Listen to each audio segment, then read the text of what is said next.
On. Welcome, ladies and gentlemen. It is the national curriculum once again, and in the spirit of Overreaction Week 1, Overreaction Week 2, because we are nothing else if not creative. Yes, Melbourne Victory are winning the league, apparently. Western Sydney Wanderers, nobody knows what Western Sydney Wanderers are doing. And what's Richard Garcia doing over there? He is raving about the VAR once again. Yes, it is the national curriculum back in your ear holes for another week after a big week of A-League men's football and possibly a bit of talking Tillies as well. But this week we had Western United 1, Perth Glory in a scintillating Friday night contest devoid of one particular superstar who we will talk about in a few moments. Wellington Phoenix in a game that one of our panelists had a very good look at, downing the Central Coast Mariners 2-1 in Wollongong. Adelaide United somehow taking a 2-2 draw away from Melbourne City. Sydney FC going down 0-1 to the Macarthur Bulls.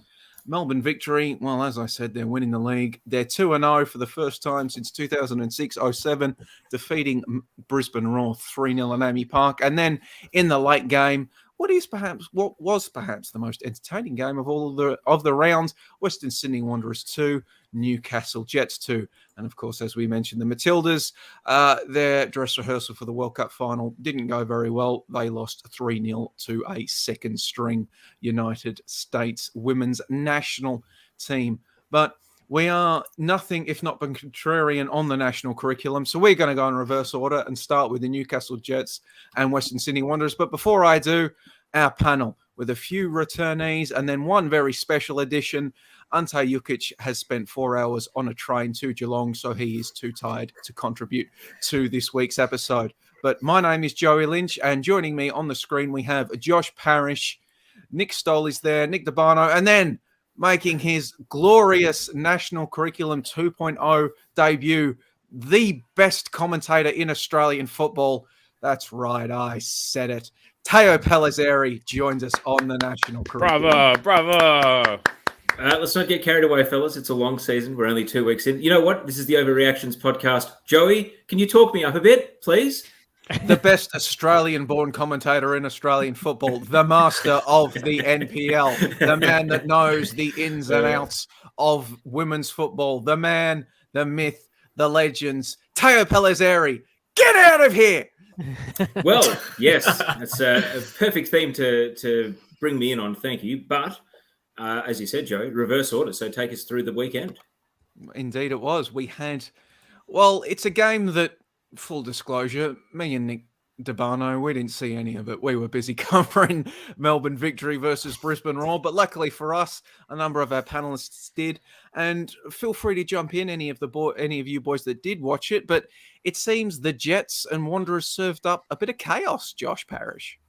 Yeah, we said it last week. The Jets are box office, and now since this game, every game is going to be appointment viewing for me. If I can watch one A-League game a weekend, and I hope to watch more than that, but Jets are going to be my pick because every game they're involved in is an absolute end-to-end banger.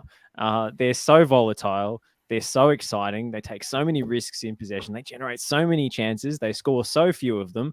And Western Sydney Wanderers, I cannot believe they walked away with anything from this game. Yes, they rallied in the second half, but they've stolen a point there.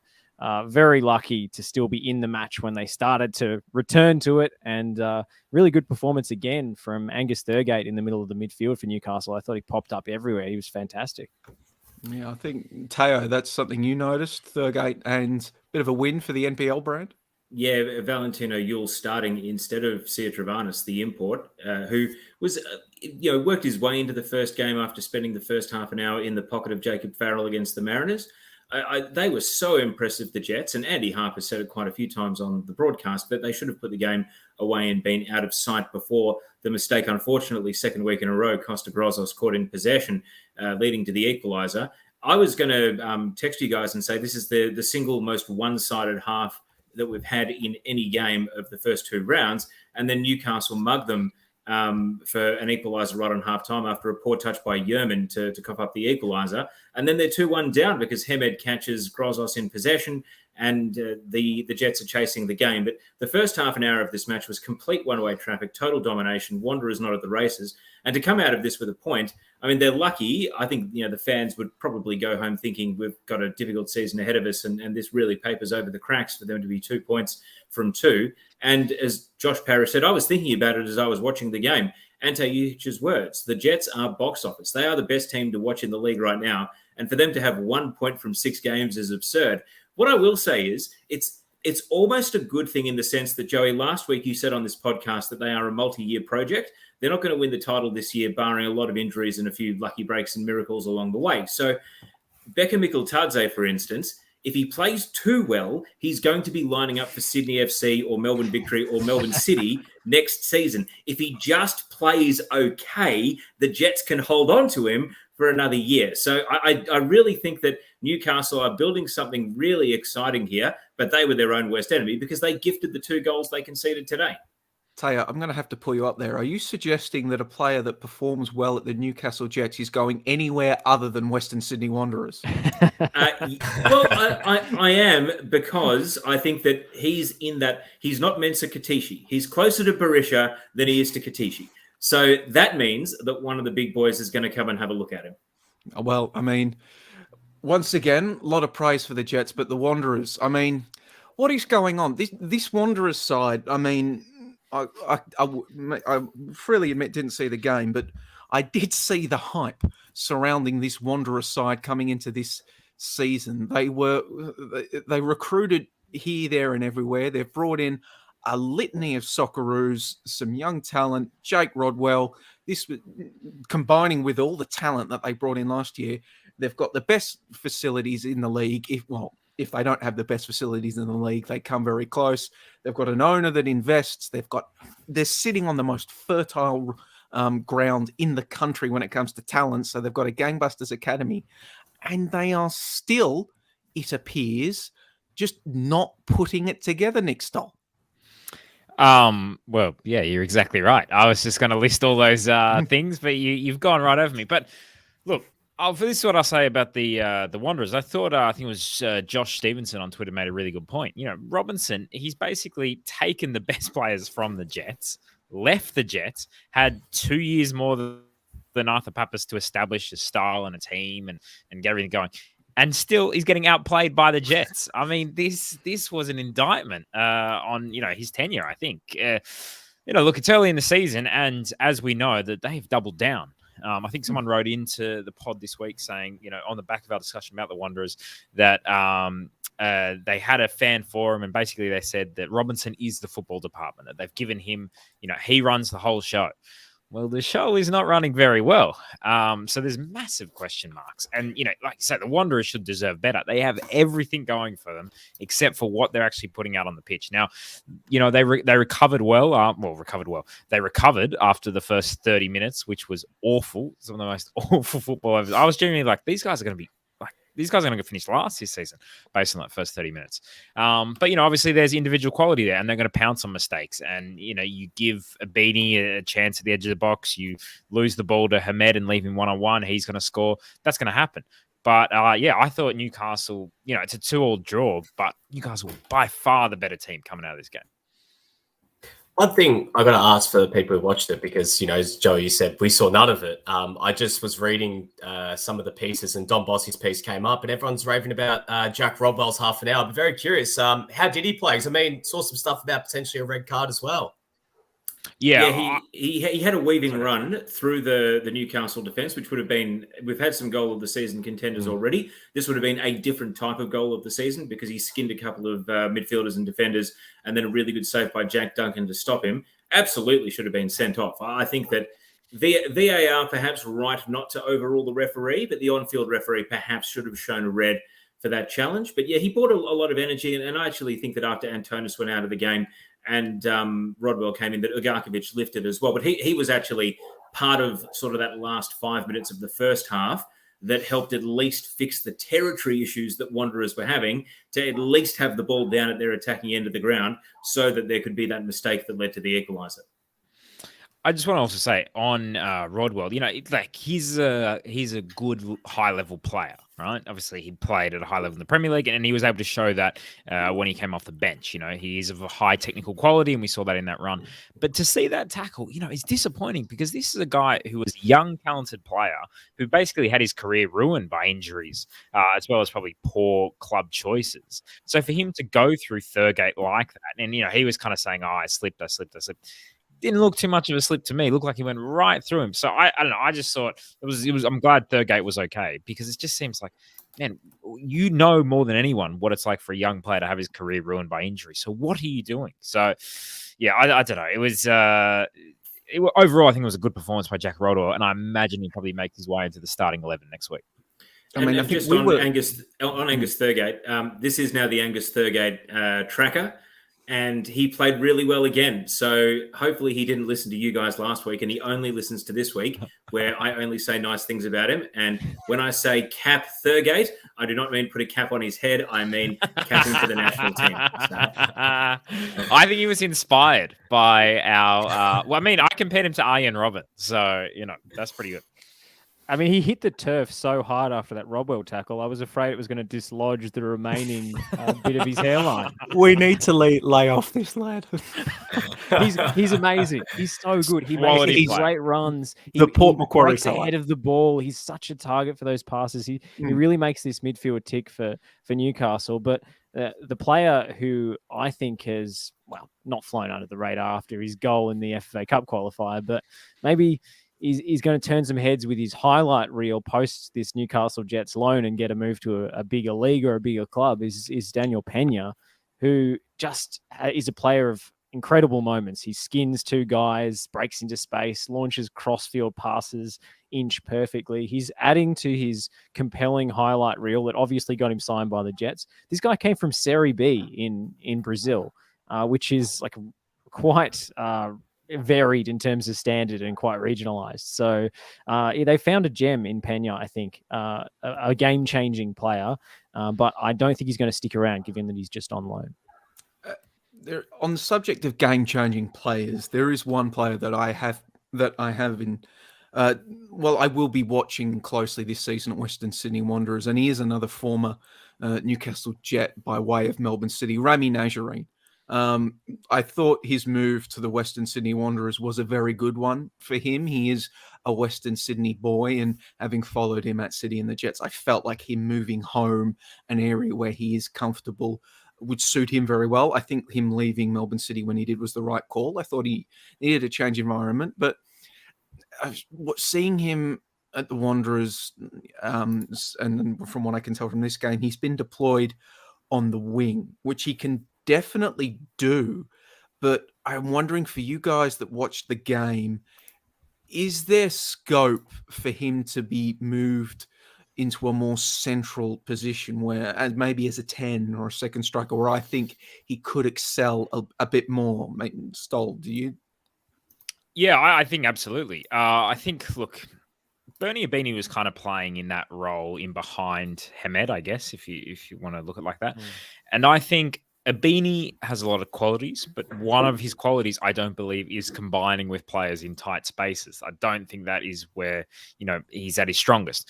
Whereas I think Rami Najarine can be that player. I think, I think at the moment I look at it, I think Petranos is a lot of kind of, to use a basketball term, ISO ball. Like you just kind of give him the ball and he just kind of tries to like get a bit of space for him and get off a shot. And look, he's very good at doing that.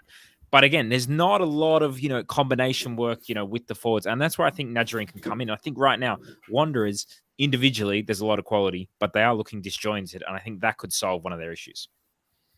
Well, Josh, maybe I one think, last point from you.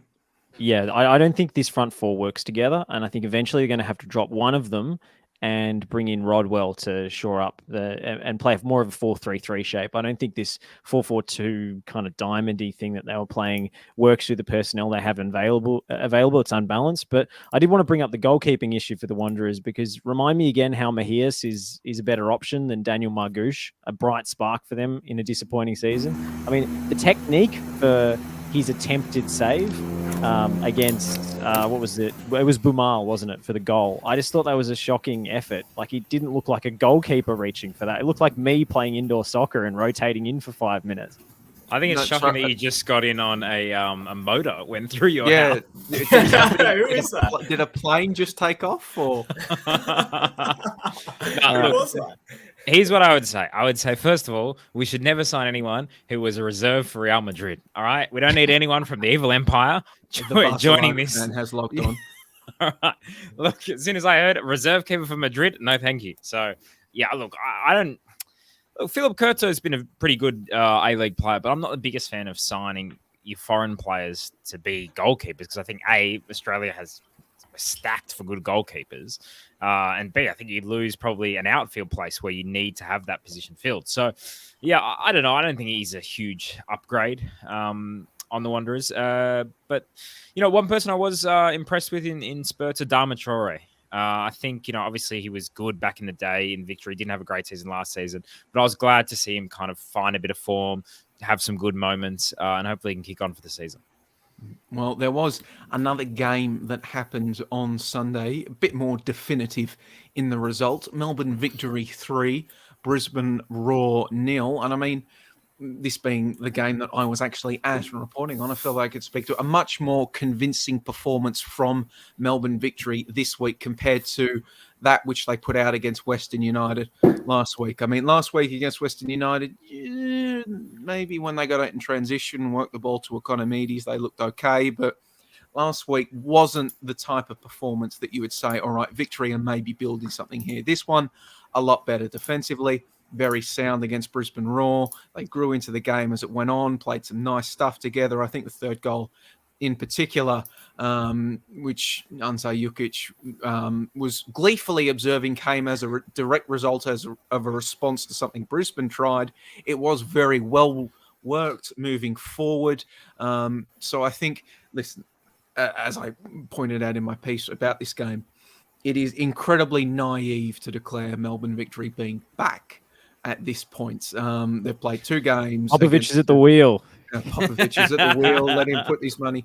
But there are this is the first time they've had 2 clean sheets since December 2018 in a row. That talks to you just about how bad and disjointed and disorganized they have been in the past. So incredibly naive to think that Victory are back in any shape or form at this point. But there is reason to believe that you can hope that they are coming back at this point. And I think when you are a Melbourne Victory outfit that has had to, if you are a Melbourne Victory fan that has had to suffer through the past 2 years, when really complacency set in, not complacency set in. Complacency arguably began to set in a decade ago. But when the rot from that sense of complacency really began to show from an institutional level down, the fact that the clean out, bringing in Didalitsa, bringing in Popovich, far too early to tell whether bringing in Palacides for the youth system will run, but the fact that the clean out is already showing some promising signs has to give you hope if you are a Melbourne Victory fan, I would say. Nick DeBarno. Yeah, I mean, today was just as a football fan as well. I think it was actually just a beautiful day. Like, everything, it seemed like, lined up perfectly. We had perfect weather. It felt like there was a lot more people than there actually were. I've got to give the Victory fans a lot of credit for the 13,000 that came, which is not even 50% of the entire crowd. They were loud. Like the North End, I reckon there was probably the 2 or 3 aisles were just full to the brim, and it felt like just a breath of fresh air. Like, it felt like the doom and gloom of last season is slowly starting to lift. Similar to you, Joey, what I wrote as well was very similar. It's like, it's starting to. It hasn't yet. Don't get too excited, but there's that sense of that things are starting to get back on track. And also, just in terms of, I thought was a nice little touch, was the pre-game banner that the Victory fans, or the TIFO, that they released, saying Melbourne will rise again. And it felt kind of, symbolic of not just Melbourne Victory, but also of Melbourne as a whole. Like, this is the sporting capital. It was a great sort of example of what Melbourne could offer as a sporting capital, pre-COVID and obviously post-COVID. But in terms of the game itself, Victory defended brilliantly, even without Roderick Miranda. And they were equally devastating going forward. Marco Rojas was quite good. Robbie Cruz, when he came on, I thought was pretty decent as a 10. There was one play where he got through the channels, and we all know how missing co-host Sante Yukic, he just let out an almighty, just screamed. Like, he just loved that moment. And, it was a good game. Like, I'm happy to see Victory doing well, because you know what? That's the perfect start to it. And hopefully from here, and Teo, I know you got a point on this, but I hope from here the crowds only continue to rise, because we've got full capacity now. There's some big games coming up. Perth potentially, and hopefully Daniel Sturridge will be there. We've got Melbourne City coming up, at the Christmas Derby, and also as well, there's the Western United Boxing Day game. So there's some big games to market and get people down. So hopefully this is the start of something special for the Victory, at least as well from that crowd perspective, and getting the fans back on side. I think that's the main thing. Yeah, and Joey made a great point about sort of the rot and the complacency that had set in, because it saw things like Australia Day become lesser crowds than what it had been in the past. I mean, I always sort of remember the Del Piero game where Sydney came to Docklands and smashed Victory, albeit in front of a huge crowd and on a beautiful day on Australia Day, as sort of the last really, truly high watermark. But I thought the way this game was packaged was so enticing that for anyone who didn't go, they would have seen the crowd shots, they would have heard the atmosphere on the FX mics. I was shocked to hear the crowd was only 13,000, because you're right, Nick, it did sound and look like more. And I'm watching this from Sydney with a really good understanding of sort of the dimensions of Amy Park and what it tends to look like on TV, and you're able to formulate a crowd estimate from there without knowing what's on the broadcast side or the top level. But it looked like Victory were back to the glory days of any team that comes to our home game, we're gonna play off the park and we're gonna smash. That's more or less what they did. Their star players played well, and I think this will be a magnet. It'll be a magnet to all the stayaways and all the slow to returns. And I really think that Victory, even with only 13K in this first game, will end up averaging over 20,000 for the season, because they can sense that. I think, look, Josh will remember this, on FNR the day after, or the week that Tony Popovich was announced, I said that he'd win a championship with Victory. It was just a matter of how many seasons it would take.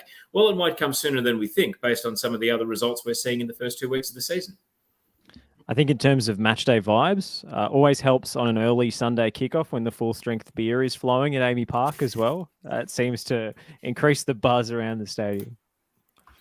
Well, but I mean, there was another side playing. And it wasn't just Popovich's men versus an empty field. Brisbane Roar, undoubtedly, this was a step down from what we saw against Melbourne City the week prior. Against Melbourne City, arguably, Brisbane Roar were probably worth a point, especially when they were finishing strong in that second half once Ivanovic came on. This time around, nobody can argue that they were worth a point. They were just pretty much dominated by Melbourne Victory this time around. Warren Moon, post-game, said he saw a few good things, but yeah, just errors on the goals beget more errors, beget Victory growing into the game, Brisbane shrinking, and the performance that we saw from them on Sunday. But I think Ivanovic again started on the bench, and I think we're seeing glimpses of what he showed at Sydney FC when he wasn't being used as the human victory cigar by Steve Corica, just that player that you throw on when the result, one way or another, has already been determined. Given that it was Sydney FC, it was more often than not in winning positions, but thrown on in the game when there's nothing. If he does something good, great. If he does something bad, well, the result's already decided. There's zero stakes involved in it. He's being used in Brisbane in a bit more of an expansive role, and I think Teo, he has to be working towards starting regularly for Brisbane Roar at some point, doesn't he? Because it felt as though, the two goals that put Victory out of sight felt like it killed off the game. And if Ivanovic scores for 2-1, it could have made things very interesting. Are we reading a little bit too much into his performances in that maybe the benefit of him is as a super sub? I would have thought he moved to Brisbane for game time, especially with Wenzel Halls leaving to go to Western. So it would be frustrating given that his talent from the moment he appeared at Sydney FC has been pretty obvious. And it's kind of like, we clamour for these younger players to get game time because we see the potential in them. And if that means they get sold after showing even just a little bit overseas, so be it, let them leave. But I would hope that he does start. The question is it Demi or Mile Uznic? Because I think Demi's shown a bit. Mile Uznic hasn't been as good. So, well, I think there was. Well, Nick, what did you think? Did you get a chance to watch this up in Sydney? What did you think? Well, I agree exactly what Teo was saying. The atmosphere was amazing. And, I think a good victory is important for the A-League as a whole. And obviously, we know this is a very important season for the A-League. And, it looks like Sydney FC aren't going to be that strong this year. It probably looks like Western Sydney Wanderers aren't going to be that strong this year. So I think it would be a bit of a disaster for the league as a whole if all three of those clubs weren't strong, at least contending for the title. So for victory to be strong, that's very important for the league. And I think, the APL will be very thankful for that. Well, just it annoys me that you're absolutely right when you say that, Nick. Like, we need a strong victory. I bloody hate that. It's like one of my bugbears. Like the league needs a strong victory. No, the league should be able to stand up on its own 2 feet without being propped up by any of these sides. Really, when you think, because then you get should be, but it can't. Yeah, that's the thing. Like the lack of promotion, relegation, and but all that sort of stuff. But it's also like La Liga is not going to be strong if Barca and Madrid are struggling in 9th and 10th, which obviously never happens. Well, you'd like to think that if they're struggling in 9th and 10th, it's not because of they're so shit. It's because there are 8 other teams that have lifted their game to the point that they are being forced into 9th and 10th. For sure, but La Liga is probably as competitive as it's ever been this season, and people don't care. People loved it when it was Barcelona 100 points, Madrid 99 points. Evidently in football, people love big teams. We like to think that it's a very equal league and we'll get amongst it. But, just in terms of television ratings as well and crowd numbers, you can see that when Sydney and Melbourne are doing well, it makes a big difference. It's one of those things. Just on this, if you're a dominant big team, you want to be Barcelona. You don't want to be Arnie Sydney. I still consider Barcelona to be the best era of the A-League in terms of when everything was at its strongest. And I consider Arnie Sydney, for as great as they were with their, imperious run, to be a fairly grim time for the league. So, we know what Tony Popovich did at Perth. We know what he did at Wanderers. But I think on today's evidence, and basically the evidence of having Marco Rojas in that team, Melbourne Victory are going to be, if they get on a roll, will be closer to Barcelona than Arnie Sydney. I know you're a big fan of Rojas, aren't you, Josh? I mean, he was just turning it on today. He was obviously had a terrible run of injuries and also bad luck. I remember when he got kicked in the face last season. So, he hasn't had the best run.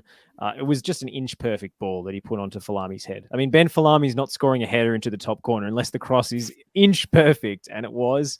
He was dominant, but really it was Victory's organisation and forward press that caught the eye. They forced Brisbane into mistakes, notably for the D'Agostino goal. And keep in mind that this is without several key players. Roderick Miranda obviously dropping out of the starting 11, who was man of the match last week.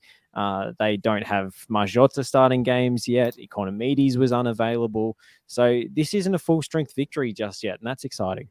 Well, and I guess for myself, I'm going to have to file away the league being able to survive without a strong Sydney or a strong victory into the file of things that I know are real, and I'm not going to argue against them, but damn, I wish they weren't, and that we could have other nice things in Australian football. But moving on, we will get to one of the Saturday evening contests before we briefly turn into the international curriculum. It was the Paramount Plus game on Saturday night, so not the one that was interrupted by sneaky drinks breaks, maybe masquerading as something else. The final score was Sydney FC 0, MacArthur FC 1. And I'm just going to say, having not had a chance to watch it, I was paying half attention to Melbourne City Adelaide and half attention to a Matilda story I was working on. But I am somewhat flabbergasted in that MacArthur, what the hell is this? An Ante Milicic side with 36% possession. What? I mean, I think it's a team that understood, the brief, which was if you sit deep against this Sydney team, they really struggle to break you down. I remember once an A-League assistant coach told me this is a league of transition, and this entire league is defined by how well you adapt to the transition. And basically, if Sydney FC can't play within those transition moments, they're not going to be able to break you down unless Ninkovic does something amazing. And it wasn't Ninkovic's best game. I thought it was interesting, the substitutions. First of all, Buhaja starting for Sydney. I don't know. I probably wouldn't continue on starting him at the moment. I think if there ever is a player that can be more used as a super sub, it is probably Trent Buhaja. Personally, very biased. I would like to see Max Burgess play. He introduced Chris Wood for Buhaja at one stage. Very similar type of players. I think Wood has done very well in NPL New South Wales, but it's a step up at this level.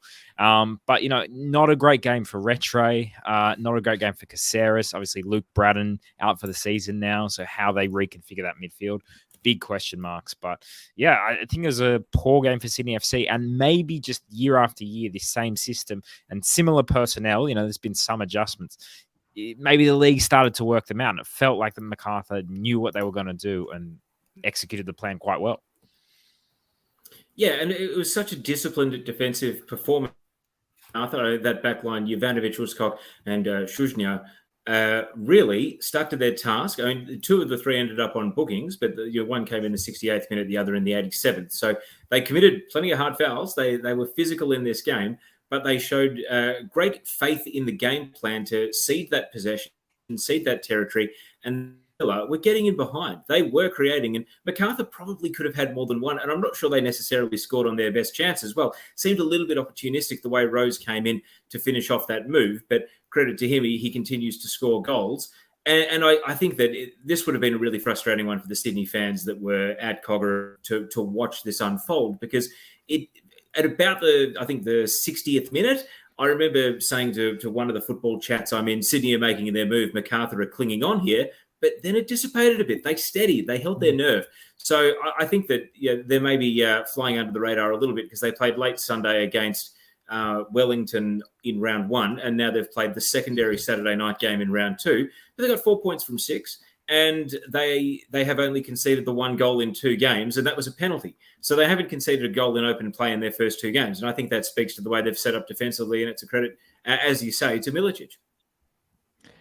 I think you contrast the 2 coaches, and one selection was completely cookie cutter and the other was really quite creative and weird. I mean, when this lineup came out for Milicic with Mbombwa and Tommy Orr in central midfield and Moody Najjar, who was a striker in his younger days, ostensibly, Jamie McLaren's backup at Melbourne City, playing at left wing back. So obviously there was this very specific game plan in mind for Milicic in this one. Whereas for Steve Corica, I mean, he brought in Paulo Rattray. I don't know what Callum Neuenhoff needs to do to get a game in that Sydney midfield, especially given that Luke Bratton has done his ACL. And then Elvis Kamsoba further forward, no Max Burgess until the last 10 minutes. I mean, it all seems a little conservative and predictable from Corica. And if he's not going to change the system, he has to change the players and mix it up a bit, because they just can't generate chances when the other team sits back and lets them have the ball. And also interesting, we did see the return of Tommy Juric coming off the bench for the Bulls, but perhaps the return of Juric, Nick Stoll, means that we didn't get a chance to see another one of MacArthur's attackers. Yeah, you talked earlier, Teo, about young players who we see potential and we want them to get more game time. Al-Hassan Toure, for me, is one of those players. And when he moved to MacArthur, you thought, okay, that's an interesting one, away from his hometown in Adelaide. Must be kind of big plans for him to lead the line there. But Lockie Rose started up front, scored, 2 games in a row that he scored now, so you would imagine that he'll retain his spot. Tommy Juric is coming back, obviously an experienced striker, so that's another one that Toure has to get past. So I don't know if Toure is going to get much game time this season. And, I think about it, I think he had that amazing FFA Cup final game a few years ago, and maybe the memory of that kind of is what always makes me think, oh, this guy's a really good player, this guy's a really good player. But if you actually look at his record at Adelaide United, 4 goals in 34 games. It's not exactly like, oh, this guy was incredible. Look, a lot of those probably games are off the bench and limited minutes and all that kind of stuff. But I don't know. I wonder what your thoughts are on that, because I sometimes think Al-Hassan Toure, and that guy's so good. But I kind of think, well, what am I remembering that's so good? And it's basically that one FA Cup final match. I mean, there's a reason the Reds were happy to get mutual with him and let him go. He certainly appeared at the Reds to have been passed over, not only by Yengi, who looks like he's going to be a decent player this season, leading the lines for the Reds. It's good to see. I had a bit of concerns leading into the Reds season that the return of George Blackwood would revert to A-League type and go with a veteran, but no, he's gone with Yengi. And I also felt like he fell behind his own brother, Mo Toure, at Adelaide. So who knows? Milicic, he is, of course, a former young Socceroos coach, so he has worked with youngsters in the past. So maybe it's just a case of Hassan Toure Milicic has seen something in training he wants Toure to work on, and we'll see how it goes from there. But it is going to be an interesting one for, I guess, Macarthur, not just in terms of on the field, Teo, but we made a joke about it last week and then also talked about how serious it was, but their home ground situation, I mean, it's going to be interesting to observe moving forward. They were supposed to be the expansion franchise that we know where they were going to be playing in their first few years. Well, and this was hiding in plain sight. Sean Mielecamp, the Mariners CEO, went on a podcast and then on Mariners TV during the week. And I was watching this for match prep to commentate the Mariners game. And he just dropped a little nugget in there answering a fan question. Do we know where round 3 is going to be played? And he said, look, it's not official, but we think it's going to be Penrith Stadium. And so I put this on Twitter because I put, Macarthur and Penrith into the search terms and there was nothing there. So I thought, oh, hang on, that's a little nugget. And it went crazy with responses because people are so keen to just jump all over this. And no one's forgiving Macarthur or the council for the state that field is in, and they're both acrimonious with each other for falling into that condition.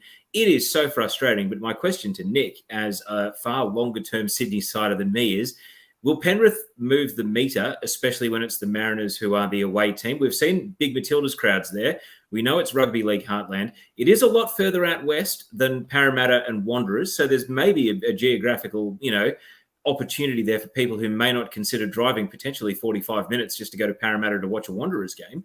Is it going to do much, or is it going to be another frustration to see that stadium reasonably empty next weekend? I would be surprised if there are many, Penrith locals who aren't already Wanderers fans if they are football fans. And then if they are football fans, but they don't want to go all the way to, Parramatta, possible, I doubt it. I doubt it's going to be considered. In a way, you almost think you may as well go regional. You may as well take it to somewhere, where a region, that doesn't have a chance to grow this game. Now, it's probably a lot easier for people who live in the Macarthur region to get to Penrith Stadium. It might be the closest stadium that they have to their local area. So I understand it from that point of view. But like you say, yeah, it's horribly disappointing. And I got to say, it was nice to see, a bit of their active support at the game against Sydney in the away end. Hopefully they're building on that because that's probably your foundation. And if you build on that, they'll grow out and you'll start to see better crowds. But ultimately, even when they had their stadium at Campbelltown, their crowds have been disappointing all throughout last season. So I don't know. I don't think it's going to be a big move for them. Well, before we move on to the other Saturday evening primetime fixture that took place, we will briefly turn our attention to the international game, the women's international game, because not only was it a jam-packed week of A-League's men action, but the Matildas, well, they only went and set a record crowd for a standalone Matildas fixture, and in fact, any Matildas fixture staged in Australia against the United States women's national team at Stadium Australia. I've said Australia a lot in the past 20 seconds, but it was a game that Matildas coach Tony Gustafsson styled as a dress rehearsal for the Women's World Cup final that will be staged at the same venue in 2 years' time. A chance to experience the pressure, experience a big crowd, experience playing against some top-class opposition, just really a chance for the Matildas to show what they've got. Unfortunately, after 24 seconds, the Matildas were down 1-0, and they would end the game down 3-0. And for me, watching on there, there's a lot about the Matildas that has been said in the past 12 months, and alas, you could just roll that stuff out surrounding the Matildas in this game. The Matildas, clearly, yes, there was a big crowd, but that emotional boost that we have seen them used to ride the crest of a wave to big results in previous games. In particular, the poster child for that is the game against the United Kingdom in the Olympics. Wasn't there, and we saw defensive struggles come to the fore again. Starting two teenage centre-backs, Courtney Nevin, 19 years old, all of 5 caps. Jessica Nash, 17 years old, making her international debut against the reigning world champions, went about as well as you would expect. So clearly, as Tony Gustafsson said, he's still experimenting. He's still trying to find the answers at centre-back.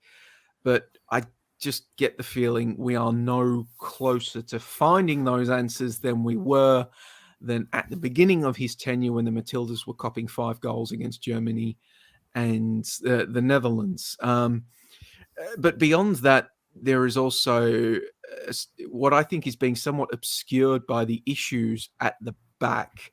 Not maybe as pressing a need, but still a pressing need, just the midfield, particularly the base of the midfield. The Matildas at present, I don't think are capable of grabbing games by the scruff of the neck and dictating tempo, dictating how a game is going to go, and really demonstrating a consistent ability to get the ball forward in a manner that doesn't rely on getting it down the channels and whipping a ball in on a consistent basis. When they are able to play it on the ground, particularly to Mary Fowler, ball to feet, we do occasionally see very good things, but they're very fleeting. And I think that is a concern, not just because that means that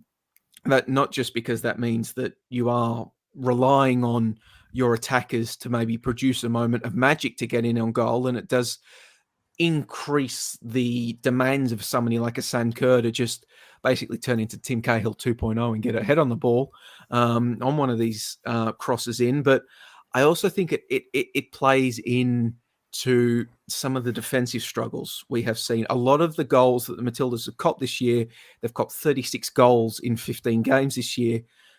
A number of them we have seen, and a number of the struggles that defense have shown have been in moments of transition.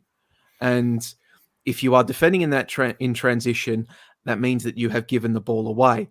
And a lot of the time, because of the struggles we're seeing at the base of the Matildas midfield, those turnovers are coming in positions on the park which their opposition can exploit and come out really fast in transition. Now, you have to acknowledge that a lot of these friendlies have been, in Gustafsson's own words, or I'm paraphrasing, experimentation, bringing in new players, and it's in major tournaments that you can judge. But you'd want to see these experiments, these hypotheticals, beginning to at least show a bit more promise than they are right now, heading into the Asian Cup. Forget the Women's World Cup. You'd want to be winning the Asian Cup if you are to do anything special at the Women's World Cup. And I'm maybe not as harsh a judge of Tony Gustafsson as maybe some others on this panel. I think as he grows into the role, begins to see what he's got, maybe begins to exert some more influence surrounding how the team is assembled and how the team functions a bit more, because I understand, he's very new to the role. He needs a bit more support on that front. He can demonstrate a few things. But yeah, time is running out to really begin to establish a foundation that can be built upon, I think, Josh Parrish. Yeah, look, I'm starting, and this is very early days, of course, small sample size, but I'm starting to get vague Carl Robinson vibes from Tony Gustafsson, in that he is a terrific media performer, but I'm not seeing the proof in the pudding where the proof should be located. Look, if it is experimentation, I absolutely applaud trying new centre backs. We obviously need more options at the back, but if we're experimenting, why are we continually running the same experiment of Emily Van Egmond playing as a number 6? She can't play there. The team doesn't work when she is. And when she plays further forward, she's decisive, and, she's a more direct approach is actually welcomed, but she settles for hopeful passes, and continually her decisions lead to the ball being given away and then going back the other way. And she's not that great a defender. She's not that mobile laterally. So I think it's a waste of her talents to keep playing her as a 6. if we're trying new centre backs, we might as well try new defensive midfielders. Well, I mean, in terms of wasting talent, I would just like to give a special shout out, special shout out to Ellie Carpenter as a centre back. I think I described it in one of my pieces as having a Maserati and deciding to use it exclusively for the school run. Yes, you can do it and it will do a job, but it's a waste of a good Maserati. And I think, Tayo, that centre back position, it speaks to maybe the importance of the coming A-League women's season, that there is a brass ring, to use a Vince McMahon term. There is something that can be seized. Well, Josh is right. Why are we running the same experiment? Why are we beholden to players who continue to make mistakes and persist with them? I think it's becoming increasingly difficult to say anything about the Matildas other than overt positivity, because there's this kind of World Cup halo that's protecting everyone at the moment. A lot of people who maybe, no, I prefer not to speak. So let me just quickly say the A-League women's season coming up. Centre backs that can make the leap. Here are all of my eggs, and here they are going into the Chelsea Blissett basket, because she suffered an ACL tear last season. She missed the entire campaign. She's tall. She can play at left back because she's left-footed. She can play at centre back because she's big and physical. She stands to gain the most of anyone. Obviously, Alex Hawke is the Minister for Immigration and Citizenship. If he comes to the party and Kayla Morrison becomes an Australian citizen, all of a sudden, our team looks a whole lot better. But I think Blissett's the one that can make the leap this season. I've put together just a very brief list of other names that can also make that jump. Matilda McNamara at Adelaide will be starting every game. Watch out for her. Claire Hunt at Western Sydney Wanderers, another ACL victim now 2 years removed. She was very much on the radar before that ACL. Another player who's good in the air and very physical, so watch for her at Wanderers. Lauren Kerr at Canberra. Her brother plays in the Canberra Raiders rugby league system. Her father was a rugby league player. Another of these big physical players. Question mark over her is winning the ball in the air. So she's not at the same level as the others at the moment. Jessica Nash, we saw in this friendly. Hopefully she has a good season. Margot Chevet at Wanderers. She's a bit like Lauren Kerr in that she's got the physical profile to be a strong centre-back, but she's clumsy, commits a lot of bad fouls. So she needs a good season as well. Taryn King was a bit of a Heather Garriock favourite at Canberra United. I've been far from convinced by her, but she has been mentioned in dispatches. I don't think she wins enough headers to be a convincing centre-back. And then Tash Pryor, who could have been the solution to all of our problems, if not for the horror of so many concussions. But it's great that she's coming back to play again. And really, Tash Pryor, if she plays a full, healthy season with no concussion concerns, I think, again, we should be capping her sooner rather than later. But Blissett's the big one. And also watch for some of those other potential players to emerge. The nonsense we saw on Saturday in the experimentation, throw it out. I mean, these are people saying, sack me, when they do stuff like this. I've said enough. Well, I mean, it's difficult for me to follow on, given that Teo has pretty much named every central defender playing in the A-League women. Well, here's a challenge. Name a ball-winning midfielder who's eligible for Australia in the A-League women, because there certainly aren't many. Well, I will just add one name. I'm going to predicate this by saying that no, she is not an option for 2023. I don't think she will play enough, or even if she does play enough, I think there are a number of people ahead of her. But I am excited about the future potential of Naomi Chinema at Melbourne City. I know that she's played a few games in a variety of roles in the defence towards the end of last season, which was a season to forget for Melbourne City, let's face it. But I know the coaching staff at Melbourne City is high on her, and I'm looking forward to seeing what she does, surrounded by some veteran talent there in Emma Checker coming back, and also Rebecca Stott, who can maybe guide her and mentor, and we can maybe see some experimentation on the part of Dario Vidicic, how he deploys all of those players in the one, but also ×2 on Kayla Morrison. Hurry up, get your citizenship. Not Rado Vidicic, not Dario Vidicic, although in my defense, Dario is now Rado's assistant at Melbourne City. So there you go. It's just Vidicic squared there at Melbourne City. But yes, ×2 on Kayla Morrison. Hurry up and get your citizenship. You and me, Teo, we've spent enough cold nights at the Veneto Club watching her go about it for Berlin to know that she deserved a shot in A-League Women. We've now seen enough of her at A-League Women to know that she would, if she was eligible, deserve a shot with the Matildas. But having made our diversion into the international game, which, let's face it, it is the more pure form of the game, we will now move back into that den of scum and villainy that is club football. And we will cast our attention to the city of Churches, where, allow me to set the stage. The score was Melbourne City 2, Adelaide United 1. The minutes were ticking away. The ball goes to Tom Glover in the back line. He looks up, he sees Geordie Boss, plays out a bit of a hospital pass, and then what happens?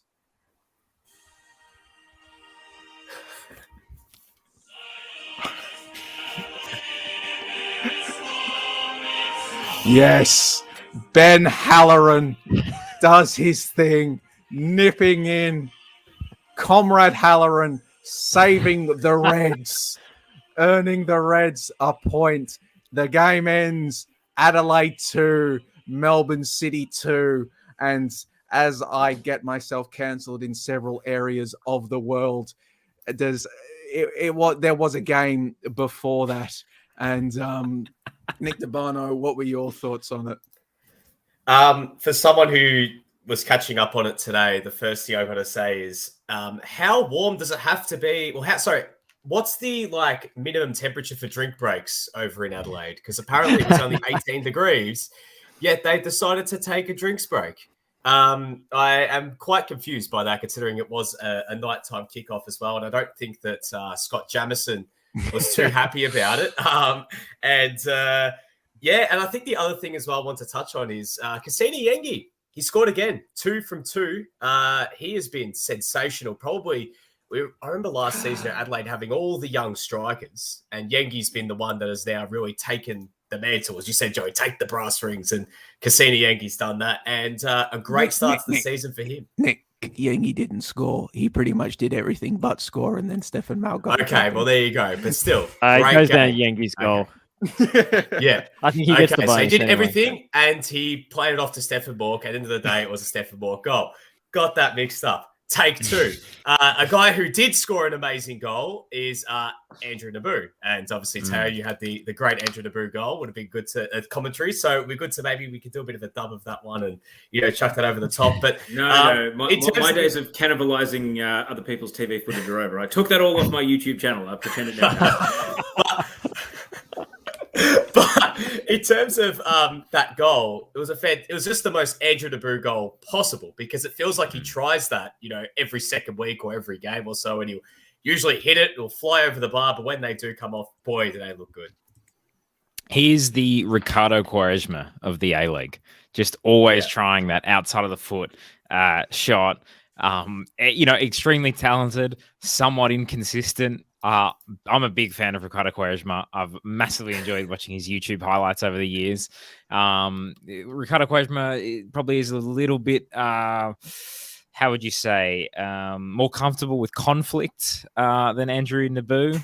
Anyone who's seen that time where someone threw a flick knife onto the pitch and he just flipped it back and gave it to the referee. He looked a little too comfortable with that. But anyway, that's a Ricardo Quaresma story. But it was an amazing, amazing goal. As was Halloran's as well. So, just good to see high quality goals because, throughout the week, that will be what the news shows. That will be what gets into social media. And it is a good advertisement for the A-League. So I'm glad one of those shots did come off for Andrew Naboo. And I guess now treating him with the respect that his abilities as a footballer actually deserve. And yes, Ben Halloran is not a communist. He just looks like one. That's why we continue to make that joke. But Josh Parrish, not only is he a supremely talented footballer, he is also a supremely intelligent footballer. Yeah, that left brain, very strong. No, he's an analytical thinker. He can see the dialectic right in front of him. And look, it was actually interesting because I was watching this game with my partner who is not a football fan, and she was trying to understand what was going on tactically. And she goes, "Why is Adelaide always going up the right-hand side? Why don't they ever use the left?" And I said, "It's actually because let me tell you a thing or two about Ben Halloran. The Church of Halloran." So Halloran Manifesto. Exactly. He moves so intelligently off the ball. But there's a great angle that I think Adelaide United shared of the the chip, and it's the replay. And if you look at that side angle shot, you can see him in the corner of the screen. And as the ball goes back from Bosch to Glover, he's turning around and arguing with the referee about something, time wasting, a foul, I don't know. But he clocks it out of his peripheral vision that Tom Glover is preparing to make that hospital pass back to his central defender. And he starts moving before the pass is even played. So he's on the run in Bose's blind spot before Bose even knows the pass is coming to him. So he makes that interception. It is all Halloran. It is not just a goalkeeping error. And obviously the finish is unbelievable and the celebrations were fantastic. But Ben Halloran, what a player, contract year. I think, honestly, if he keeps playing like this, he should be knocking on the door of the Socceroos again. I don't think it's too late for him. So my question about City giving up, not so much the 2-goal lead, but the 2-1 lead is this. Boss came on in the 81st. Tilio came on in the 81st. Kolikovsky came on in the 88th. Was this a manifestation of what Brisbane showed us in round 1, that they were coming back against Melbourne City and Patrick Kisnorbo has taken alternative action to protect his lead? Or is this the result of having too many of the youngsters on the pitch? And yes, the goal's a mistake. You know, you can't overanalyze it, but is the environment that was created that led to the mistake the product of having too many youth players on the field? Joey, what do you think the reaction will be?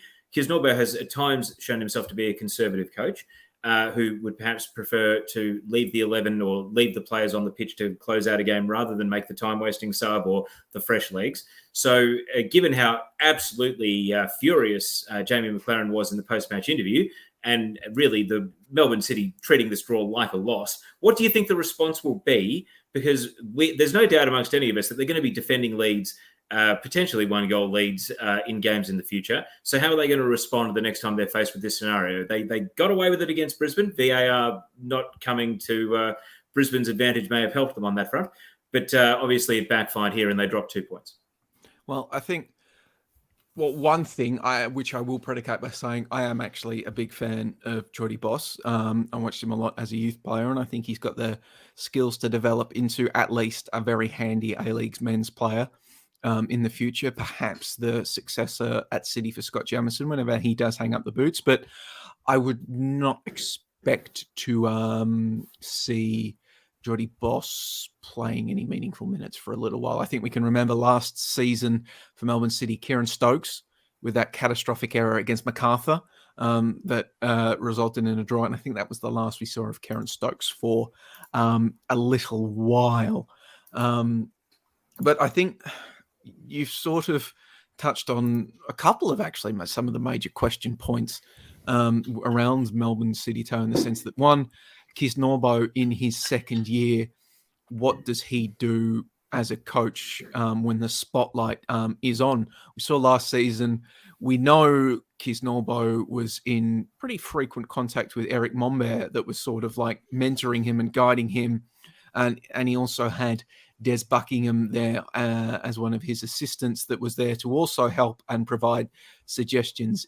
Buckingham was now, of course, gone to Mumbai City. Has been replaced by 2 assistant coaches that I, think are very good coaches as well. But there is clearly an increase in the responsibility on Kisnorbo this year.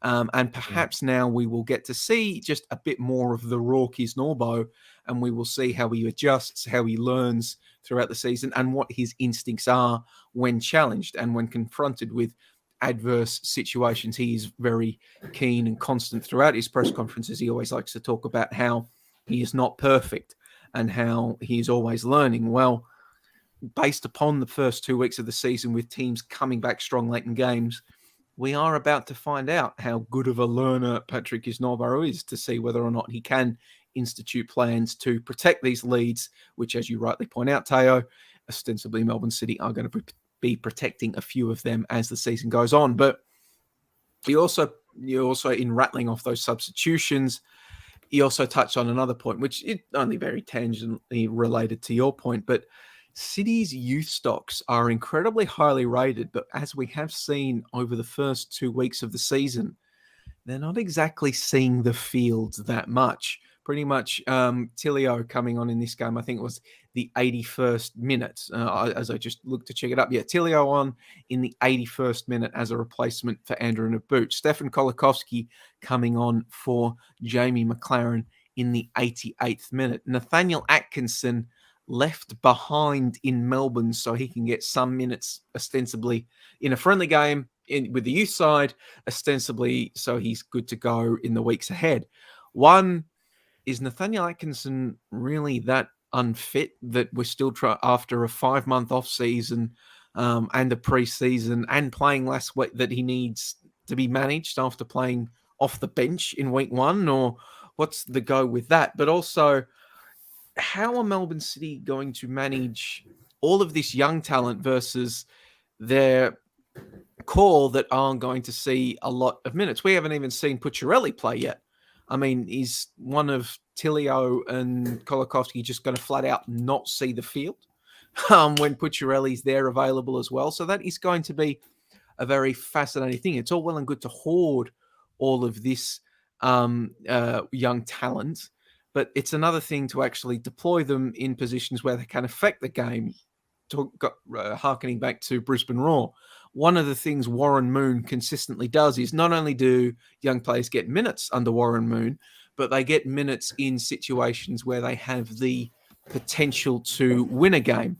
And that's not something the rest of the league does very well. So that it's going to be something to be really interesting to watch. Does potentially in January, does a Tilio, does a Kolakowski see the landscape in front of him and say, right, I'm going to try to get a loan to a Brisbane Roar or a Central Coast Mariners or X club that has lost their striker to injury to try to get more minutes, because it's going to be, you would not expect when the air gets thick for Kisnorbo to be going away from Leckie, McLaren and Nabbout much, if at all, this season. So that is going to be something to really watch moving forward. And to be very clear before, Scott Jamieson comes for me again, Patrick Kisnorbo does not owe these young kids minutes. Patrick Kisnorbo's job is to win football games. And if he determines that Nabbout, McLaren and Leckie are the best avenue to winning football games, more power to him. That's his job. He's not a youth coach anymore. But it is inherently, for those of us that like to dive into the minutiae, which might as well be the national curriculum's tagline at this point, it is going to be something for us to watch as the season goes on, I think, Nick Stoll.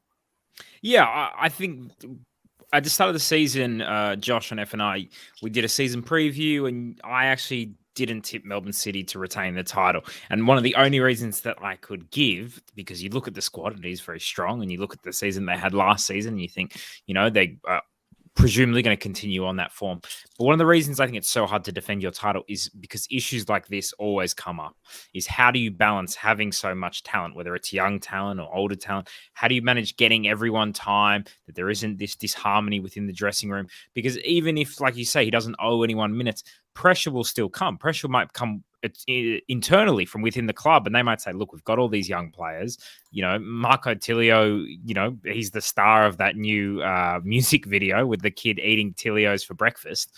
We want to get him into the thing, and it might be one of Melbourne City's priorities to get these young players through so they can sell them on or put them into the City group externally. So I actually think these little things can start to, slowly derail a team, as well as, the more success you have, the more players start asking for more money. And once you give more money to one player, then the rest of the team starts going, well, I also want more money if he's going to get more money. So I just think these could be little issues that we could see maybe mean that City doesn't exactly finish first and drops down a second or third.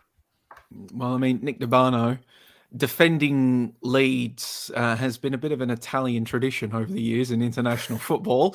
So how does City defend Leeds?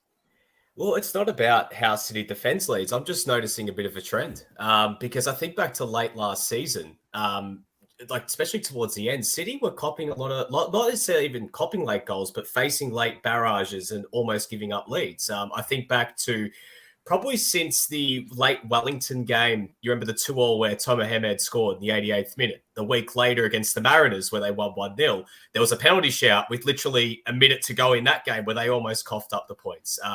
They conceded a late goal against Melbourne Victory in the derby right at the end of last season, which kept Victory at that point from not winning the Wooden Spoon. But then the game that did cost Victory the Wooden Spoon, they conceded an 89th minute winner. I'm noticing that, I don't know if I'm just, there's a weird coincidence here, but it seems like City are maybe facing a bit of a concentration issue late. I don't know. Like, it just seems like there's something going on because in the finals, the 2-0 against MacArthur, they were quite comfortable with that. But Sydney had 10 men. But you think back to last week, they technically did concede late. They technically did concede that late equaliser to Kai Truan. And at the end of the day, that was chalked off. And then you think about it today, 2-2 again. So maybe there is something. I don't know. We'll see as the season goes on. But the one point to make about Pucciarelli is, he's technically an Adrian Luna replacement. I know that he's spent time in hotel quarantine and it does take time. We've heard, John Aloisi talk about it with Renee Krin and a few of the other coaches have spoken about the effects of hotel quarantine. But how long until we see him? Because, they probably could do with a bit of extra spark, maybe coming out of midfield, whether it is Tilio or if it is Pucciarelli. And if you bring in a foreigner, you've got to give him minutes eventually. You're not shipping these guys out, not to play them. And Pucciarelli has a bit of pedigree. He was a starter under Maurizio Sarri in the Serie A and played a lot of football under him. I know it was a few years ago now, but he's got talent. I think it'd be good to actually see him get an opportunity eventually. Because I think it could offer something definitely in that midfield, whether it is as that Luna replacement, whether they want to move away from Berenguer. I guess we'll just have to wait and see. Nick Dabano launching a passionate bit of advocacy for the new Italian signing. I am absolutely shocked. But earlier in the day, pretty much almost directly after the Tillies finished, perhaps even there was a bit of simultaneous action there. There was a game. Well, what are we calling them? Are they the Wellington Phoenix, or are we at this point? Are they just the Wollongong Phoenix? Whatever they are, they were 2-1 winners over the Central Coast Mariners in a game that. And I'm going to go to you first, Teo, because you were actually commentating on this one for Paramount Plus. Make sure you subscribe and get all your A-Leagues action. So I'll do the plug for you there, Teo. But what was your thoughts on the Wellington Phoenix and Central Coast Mariners? I think Central Coast lacked a cutting edge. They created plenty and were piling on at the end. The second goal, Josh Sotirio's deflected shot, really, I think, almost came against the run of play. This game was between two evenly balanced teams. Going in, I noted that it was the 10th team in round one for passes total and passes completion percentage against the last place team. So who actually was going to possess the game and run the game was a massive mystery coming into this one. And Bozanic definitely had the lion's share. Not as well supported by Ballard this week, perhaps, as last week against the Newcastle Jets. Rufus sat very deep for the Wellington Phoenix, and so he was more in a protectorate role. And this game was about wide players. Wide players were bombing back and forth, but they did it in phases. Storm Roux dominated the first 20 minutes, but then James McGarry dominated sort of from the half an hour mark up to half time. And so no one was on top consistently for the entire game. Various players had spot fires where they were good. Got to say, the young central striker, Sekenis, who started his first game, the son of Peter Sekenis, the Ollie Roux and long-time NSL player, he did really well because Matt Simon's out with, it's gone from a neck injury to a bulging disc, I've been told, and Benny Kololo was out with an ankle injury that he suffered at the end of the F3 derby last week. So all of a sudden, two of the Mariners' main goal threats were out, but they had a young target man who was able to bring other players into the game, but the quality of the chances was just not quite there. And then late in the match, when Hatch, the substitute, had a chance to try and equalise for 2-2, he shot it into a pack of players, maybe rushed it a little bit. But the intensity was there from the Mariners, but the cutting edge and the quality wasn't. And the way they conceded the two goals, they'll be disappointed. Birighitti played for a foul which wasn't there, and VAR took forever to say there wasn't a foul, but there wasn't. And the second goal came from a deflection. So I think that the Mariners, with a cutting edge, maybe with Benning and Kololo back in the team, maybe with Matt Simon recovering from his injury, don't drop the points here. And credit to Wellington. I think we saw two teams that aren't going to feature in the top six, but it was still a very even battle and a game which was starting to promise a little bit in the first half, had 3 goals in 15 minutes at the start of the second, and then a steady flow of attacking chances after that. Neither team sat back, neither team got defensive. I think they're going to look very different against the top teams. I think if either of these teams, for instance, went away to Melbourne Victory and played at Amy Park next weekend, we would see Victory do unto them what they did unto the Raw and possibly worse. But when they play each other, all you can ask for is that you get a good end-to-end contest, and that's exactly what we got. I think just zeroing in on one of the things you said there, Teo, about the possession stats, very interesting tonight. Just I have to admit, I haven't had a chance to watch this game yet. As I said, I was filing on the Tillies. But looking at the stats, Central Coast Mariners having more of the ball in this one and losing. Week prior, have less than the ball than the Newcastle Jets and get the win. And I think if any of our viewers / listeners / people hearing this on the grapevine are interested, it would be very interesting to watch throughout the season and maybe just keep a track of it, just how many games are won by the team that has less of the ball. Because it's been a thing for a number of years now. We've seen A-League coaches come out, we're going to play an attractive attacking game and we're going to dominate the ball and rah, rah, rah. And then their sides will function much better when they have less of the ball and they can focus on transition and countering. So that my very armchair, haven't actually watched the game properly analysis, is that is going to be something very interesting, not just for the Mariners, but the just competition.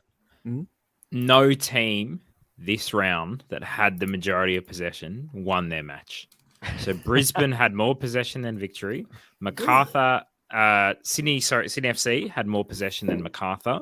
Adelaide, Melbourne City's a draw. And Perth Glory had more possession than Western United. There you go. I'm not crazy. I'm not crazy. It's a transition league. Yeah. And it's probably reflective on teams. I guess, look, Ante, when he comes back after he's been, after he served his suspension for his awful takes in week 1, when he comes back, he can talk about, dead possession and the way teams, balance risk and how much is that possession actually. Are they taking risks? Are they using, the ball to move the opposition, or are they just holding on to the ball? And how happy is the other team to have for the other team to hold on to the ball? You look at the Macarthur-Sydney game, for example. Macarthur was very much happy for Sydney to have the ball, especially being 1-0 up early. Victory, I think, similarly, the goal around the 20th minute, that's a big boost for Popovich's team, right? When it's on Popper's team to break down the opposition, that's when you start to see, I think, the limitations. But when they get an early goal, whether it's from a set piece or whatever, the situation really plays into their hands and they can really start to go for that second or third goal. So, yeah, I think it's a good point you make, and it'd be very interesting to see across the season. Well, one last point on this game from me. Josh Nisbet went to the right wing with Benny and Kololo out so that Nisbet could come in center, so that Sekenis could come in at centre forward. Nisbet, prior to scoring, barely touched the ball in the first half against Newcastle, playing as the centre forward. So there's still a bit of a puzzle that Nick Montgomery has to sort out here in order to play the players in the positions which allow them to perform their best and contribute to a win. And just on a lighter note, did you guys see the squabble between Reno Piscopo and Ben Waine over who takes the penalty?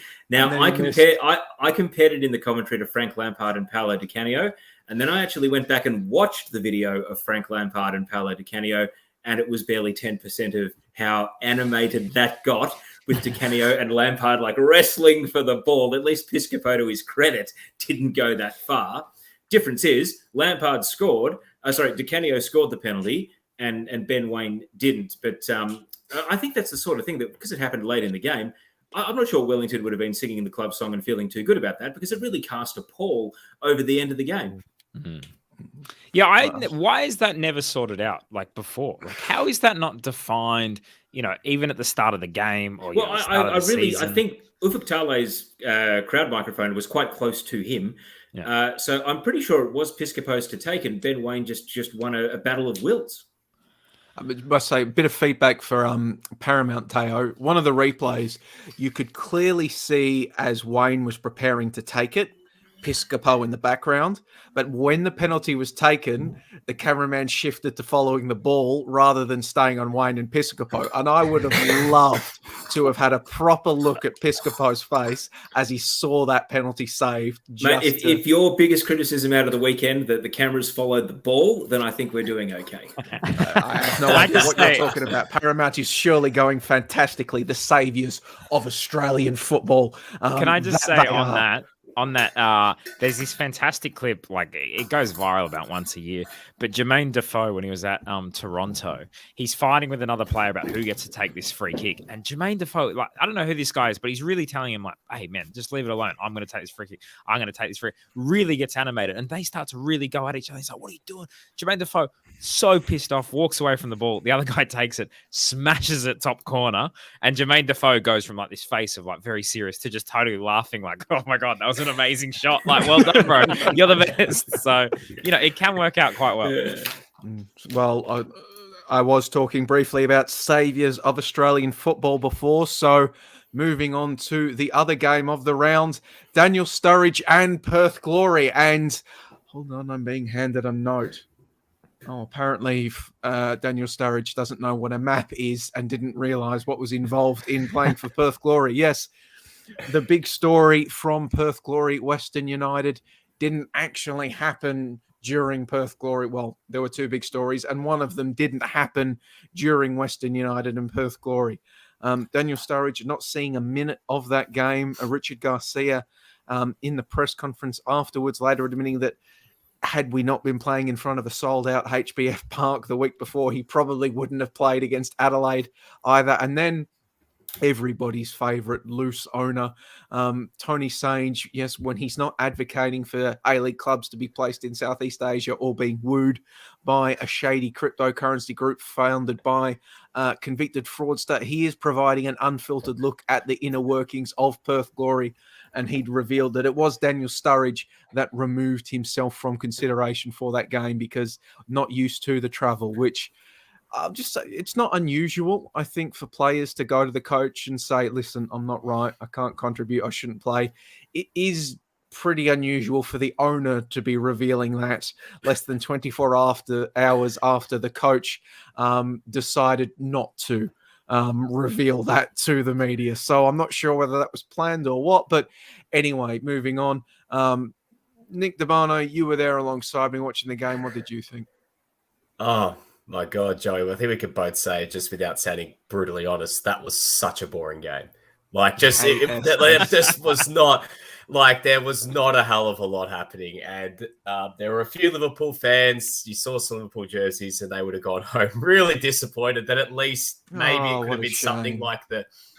I don't feel sorry for Liverpool fans, as a whole, but you'd feel sorry that they spent their night, in not necessarily the best weather, watching that game, because West United Perth Glory, they would have been hoping maybe we get maybe the 5-4 repeat from GMHBA Stadium. But no, when you saw the starting lineups, it was going to be the furthest thing from it, because Perth decided, or Richard Garcia decided to literally start, 4 or 5 centre backs, Jack Clisby at left wing. It was, as Ante Jukic summed up on Twitter, that he should be trialled for crimes at the Hague for it, because he literally, in the broadest sense of what he would say, is football terrorism. But the game was it was like something straight out of a Tony Pulis handbook, wasn't it? That it was just such a weird game, because without the set pieces, can I add? Yeah. Luke Bodnar was like the metronome in midfield, and Western United were not pressing him whatsoever. We saw, Alexander Prijovic was completely disconnected from the rest of the front line for a lack of, real movement off the ball or tracking back. There'd be times when Western United would try break, and he's just standing there at basically on the last defender, not dropping back to come receive the ball. And then they got the goal in the end. And for a lack of a better term of it, Richard Garcia was not happy at all. Going back and listening to that audio, he was, and even being there, he was absolutely livid when you see that the ball, from the angle that was on Paramount Plus, it looked out of bounds. But to play devil's advocate, was it Was the the camera really in line? I mean, we remember with West United last year at Amy Park, there was a similar thing about cameras not being in line with Dylan Parias and offside goals and everything else. So I don't know. Like, I mean, West United won. It's 3 points for John Aloisi. It's a step in the right direction, but to be honest, they weren't anything special. It was a really, really dull game, and 0-0 probably was fitting. Probably the best part about it was, or probably the most exciting part was the pre-game and post-game pyro, because they were so loud and they just did not fit the atmosphere of the game. They were just there, and they scared the absolute hell out of me because I was not prepared for it. Not gonna lie. I thought the DX version of Kane was about to come out. Just a big pyro comes out, and then Kane comes out in his very rarely seen green and black gear. But I mean, and then they stuffed up. I thought for a second you were talking about Harry Kane. Yeah, so did I. Philistines.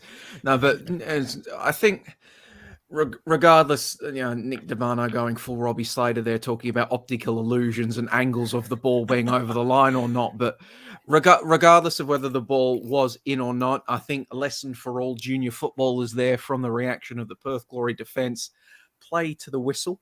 Don't expect the whistle to come. Play to the whistle. But I think, listen, this is the National Curriculum Podcast. I'm allowed to have some hot takes. I think Garcia didn't deserve a point based on Perth Glory's performance. But then again, I don't think Western United deserved 3 points based on their performance either. And I think Garcia has a point about the VAR. That ball looked out. Listen, I don't sit in the booth, but I'm not sure why that ball isn't getting called back. I mean, I don't think. Yeah, I'm not sure. I'm just confused, which isn't what you want when it comes to discussing the VAR. The thing is supposed to remove confusion. Listen, I'm not one of these ranting and raving football has been ruined types. I don't like the VAR.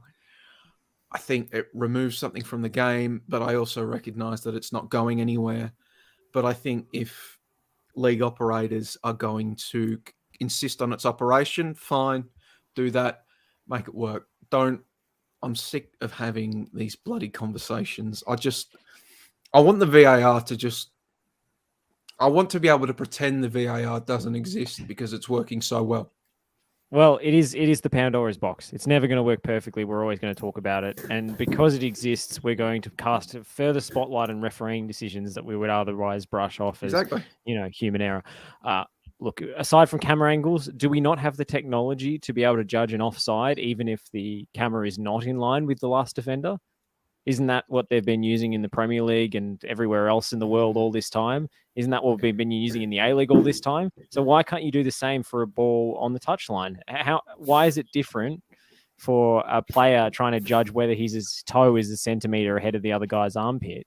Why is it different for when the ball's over the line or not?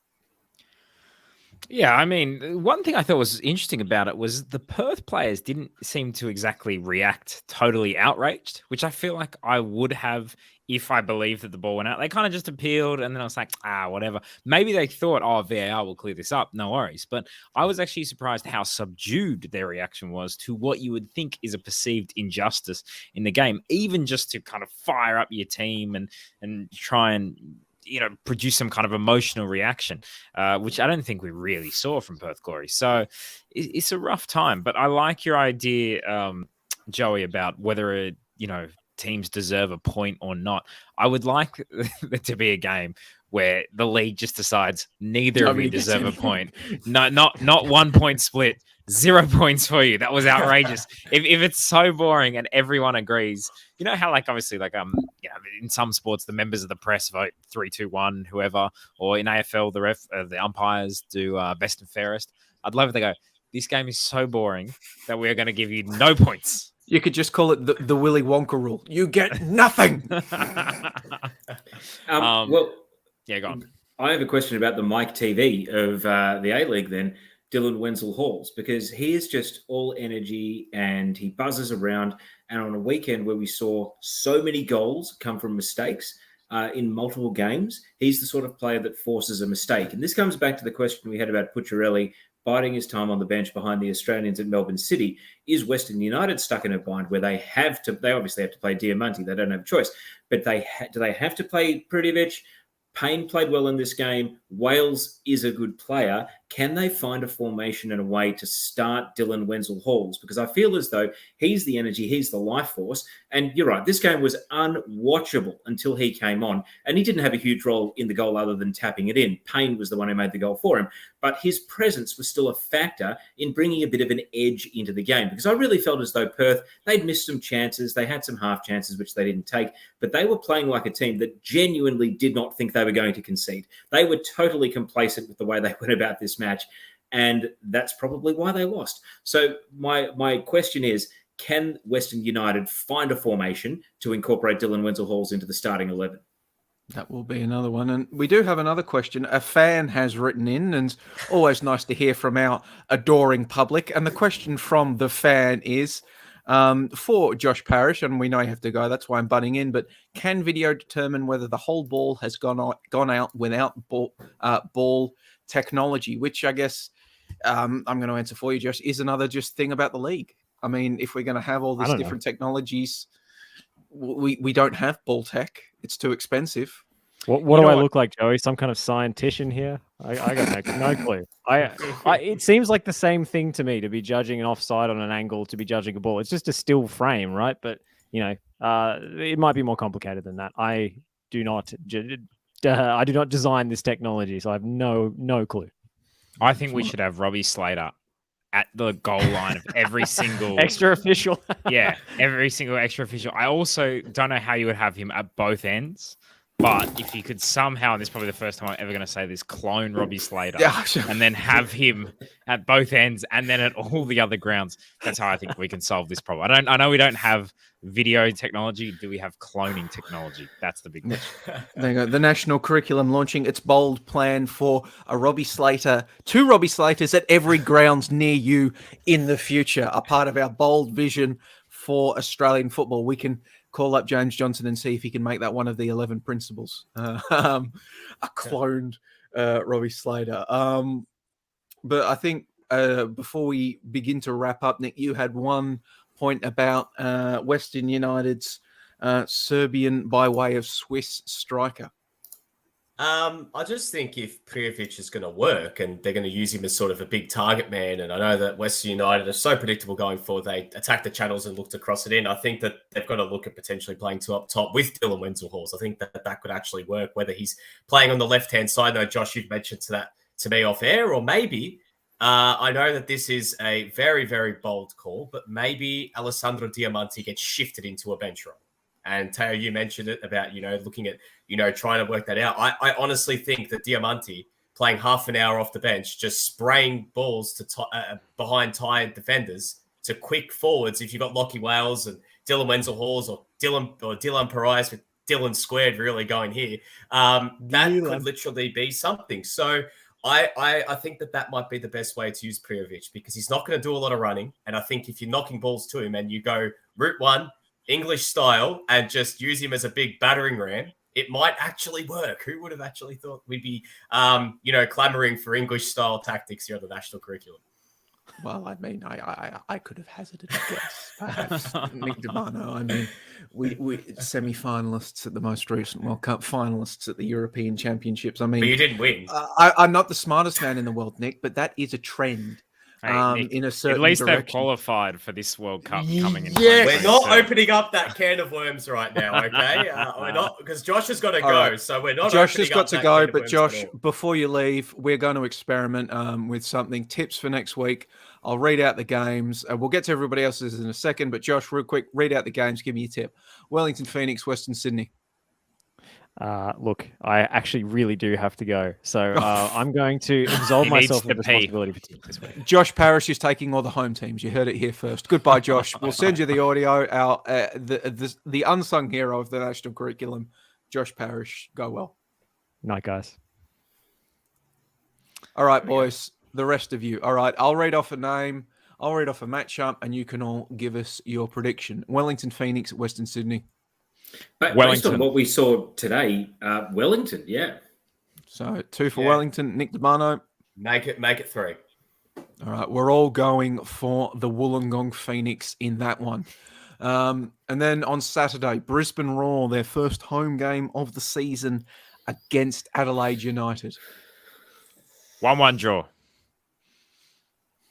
I will not explain I'm- tips. I will just do them on instinct. 2 I'm 2-1 going Brisbane. Brisbane. No, 2-1 to Adelaide for me.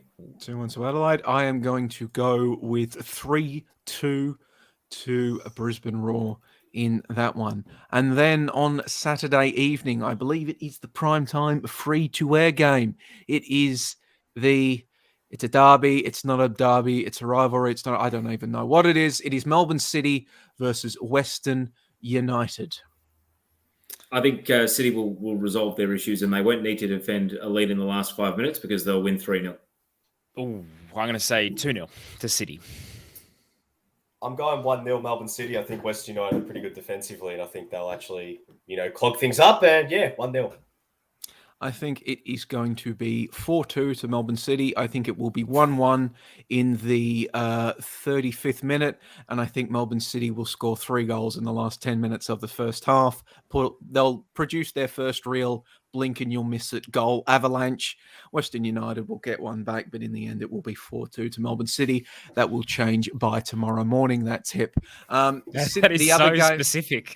There are so many things you can get wrong in that tip. Why would you just... We are 90 minutes into this podcast. Nobody is listening at this point. Sydney FC, Newcastle Jets. I think Newcastle Jets are going to win this game. I'm on the Newcastle Jets. I reckon they're going to win 2-1. I think Newcastle will outplay Sydney and draw 1-1. It'll be the third week in a row that they're the better team and don't win. Yeah, I agree with Teo. 1-1 for me as well.